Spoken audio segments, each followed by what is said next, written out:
Jack and I thought it'd be a great opportunity tonight to give a bit of a player's perspective on what's obviously been a bit of a tough year. And to be honest, it has been hard. Losing round one was hard. Being 0-9 was hard. To see our big new recruit go down, along with many others, was hard.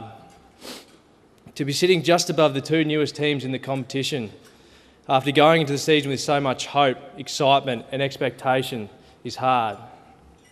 For everyone involved with the Melbourne Football Club, 2012 has been hard. Out of all this, I know it's you, the supporters, that feel it the most.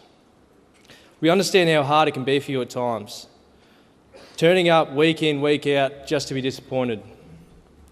We feel for you because you don't get an opportunity to see what goes on inside these four walls. We speak a lot about the analogy tip of the iceberg. What you see on game day is just a little tip of ice above the water. Underneath the water is all the work that you don't see. So let me try to paint the picture a bit for you.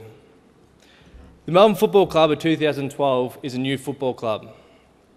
There are new standards, a new attitude, a new sense of urgency, a newfound hunger to be the best, and a new coach that demands nothing less.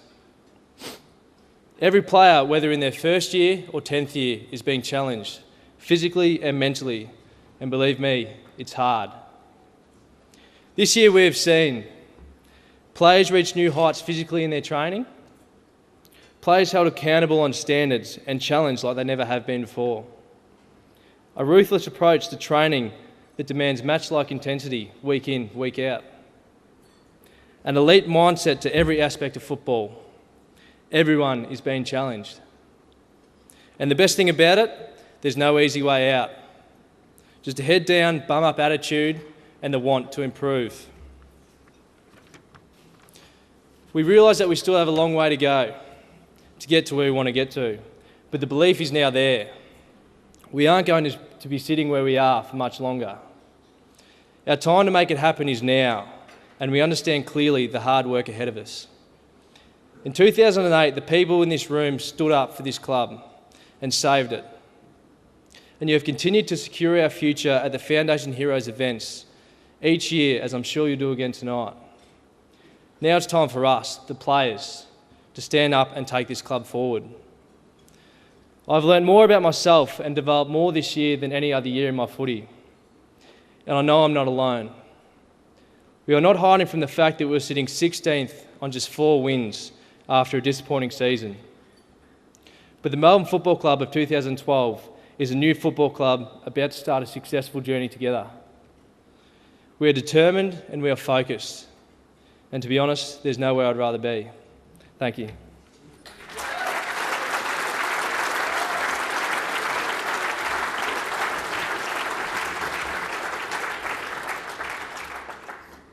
Growing up in the little South Australian country town of Narracourt, kicking the footy by myself in the backyard of our family home, there was not one point that I could even dream about one day becoming a co-captain of the oldest football club in the land, not to mention the club that wrote the rules of this great game. By far, the proudest day of my life occurred earlier this year when Mark Neal shook my hand and told me that I'd just become the youngest captain in the history of the game. To be honest, at the time, I wasn't exactly sure if I was ready to step up to the plate and help guide this club into the future. People questioned myself, Grimesy, and the rest of the leadership group right from the start, and no doubt some would still hold that belief to this day. The public can say what they want and form their own opinions, but all we care about is doing the best job that we possibly can to help turn this great club around. Sure, things would have been easier if we'd been more successful on the field this year, but I'm adamant that this year has taught myself and every other player on the list some vital lessons that will make us a successful club in the near future, and that's a promise. While my career at Melbourne has been quite short, the changes to this place have been significant. From day one, when I tentatively walked through the rundown doors of Junction Oval, to 3 years down the track, proudly driving into the state-of-the-art facilities of Amy Park. From sitting squashed in our solo, leaking portable meeting room to now having 3 different options to choose from.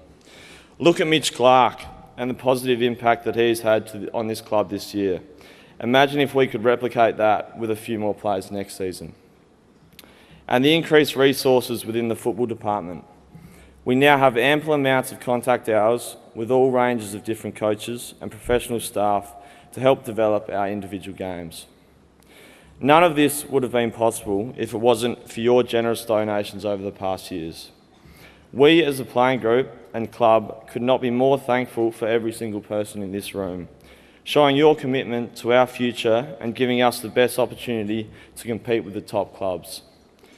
That's all we can ask for, the chance to compete with the best. People always talk about defining moments in clubs' histories, those moments in time that turned a club from a pretender into a contender. I honestly believe that ours is right now. That is not dismissing all the hard work that has gone into getting the club to where it currently stands. I feel that if we all come together as one tonight, show our true commitment and unity to this club's bright future, then we will once again return to the powerhouse club that we deserve to be. We as a group are about to embark on an incredible journey that I really hope every one of you in this room can be a part of. Grimesy and myself, as co-captains of the Melbourne Football Club, promise that we will leave no stone unturned in our quest to bring home our 13th premiership. We know that you'll all be there every step of the way to witness what will be an unbelievable adventure. We get strength from a night like tonight because we know that every single person in this room is as committed and determined as we are to achieving ultimate success. Now, before we go back to our seats, I'd just like to make a special announcement. From a player and football department, we are very proud to donate $30,000 to this cause, the foundation, and it's just a great sign of our unity and our commitment to this club and the future. Thanks.